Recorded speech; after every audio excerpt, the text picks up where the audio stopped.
instead of having multiplication, we're going to have division questions. So this is a fraction. Sometimes people forget that fractions just mean division, right? That's the same thing as saying 10 to the power of 7 divided by 10 to the power of 3. That's the same thing, right? And just don't forget that. If you were to write this in factored form, what it means you have is 10 times 10 times 10 times 10 times 10 times 10 times 10. Yep, but that's the top. Divided by, and then you have 3 tens on the bottom. Right? I took the top, I rewrote it out. I took the bottom, I rewrote it out into factored form.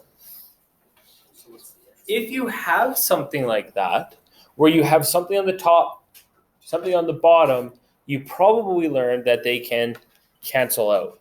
So for every 10 on the top, you cancel 1 on the bottom. So that means 1, 2, 3 can cancel out top and bottom. And what you're left with is 4 tens on the top, which we would write as 10 to the power of 4. Whoa.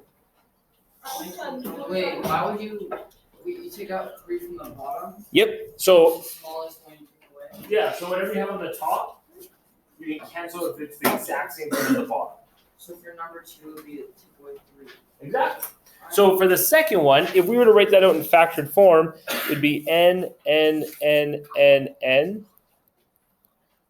divided by n. And again, whatever's on the top can cancel on the bottom.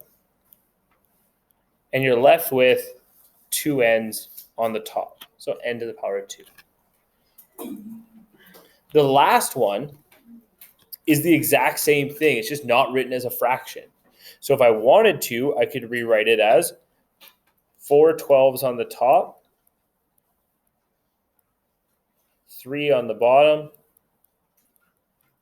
and again, cancel, cancel, cancel. I have 1 12 left. With division, the rule is that you're going to subtract. I'm going to put subtraction.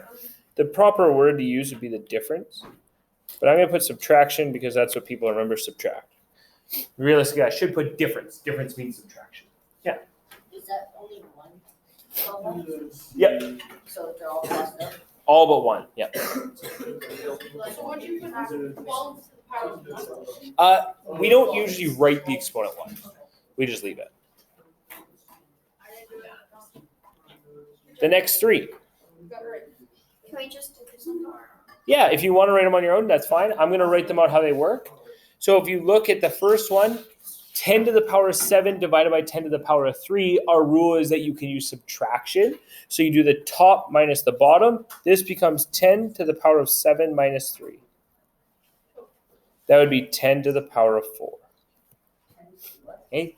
Division, you subtract the exponents. And it's always the top minus the bottom, no matter what. So the second one is n to the 5 divided by n to the 3. That becomes n to the power of 5 minus 3. That's n to the power of 2. My last one, that's 12 to the power of 4 minus 3. That's 12 to the power of 1. You don't have to put 1 as your exponent. If you don't put anything, it's kind of just no. Yeah, and if it helps you, that's fine. If you want to put a 1, you're not wrong at all. It's just not how you'll probably see it on a test. Right? Our rule now is that when dividing powers with the same base, subtract the exponents. I'll put an exclamation mark for you. But the base stays the same. The base is never changing when we're messing with our powers like this. If you look, the math rule, like the formula is written there. So it's right here. That's just saying that a to the power of m divided by a to the power of n. You go m minus n to get your final answer. And that's just the formula that gets like generally used in math. Yeah, Rex. So if it's like, what if it was like, let's say n8 divided by n8? Then you would have n to the power of 0 which we will get one day, which means that there's nothing left at all. 0. Yeah, if we looked at it, so just for fun, like let's look at this question. And I'll write it up here. So let's say you had n4 divided by n4. Yeah. That means you have n. You don't need to know this today. This is just in case you got it.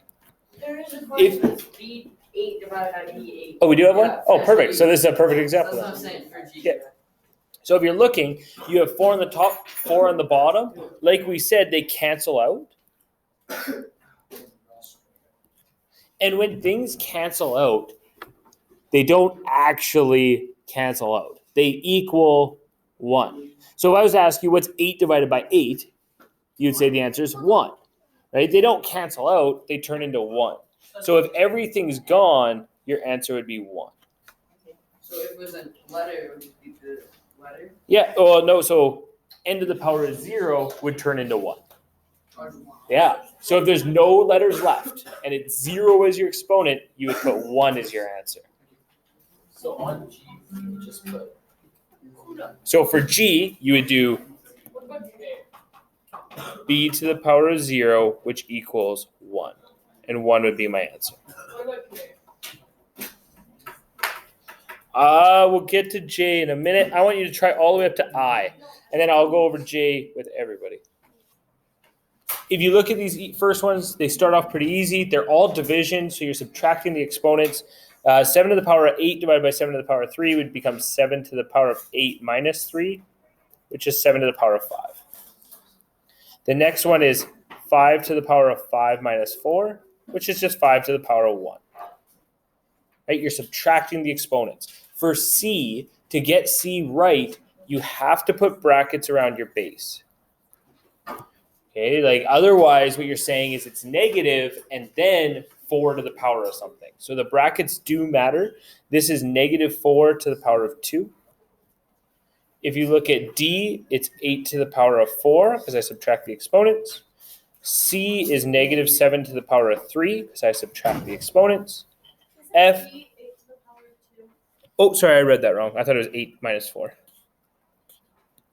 Thank you. Are we supposed to answer it? You don't have to write it as a final answer, like a standard form. I just want to see the power.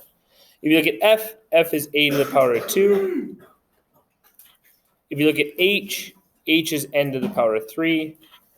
And then I, J, and K are a little bit different. For I, we're going to follow the same rule we follow for multiplication, which is letters go with letters. Right? So that means A's will only subtract from other A's, B's will only subtract from other B's. This would become a to the power of 10 minus 2, which is 8, and b to the power of 6 minus 3, which is 3. J. J is tricky because it has multiplication and it has division. It's got both. So the way you handle this is if you have anything on the top, do that first. And then if you have any simplifying that has to happen on the bottom, you do that second.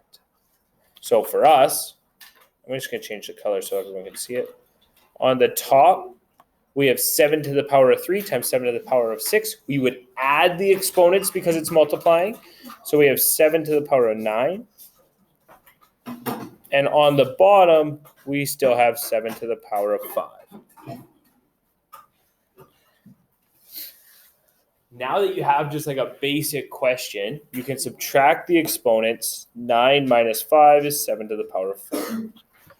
So my advice to you, simplify the numerator, the top of the fraction, simplify the denominator, the bottom of the fraction, and then combine them into 1. So for K, that would become n to the power of 13 on the top. It's 4 plus 9. And on the bottom, it'd be n to the power of 8.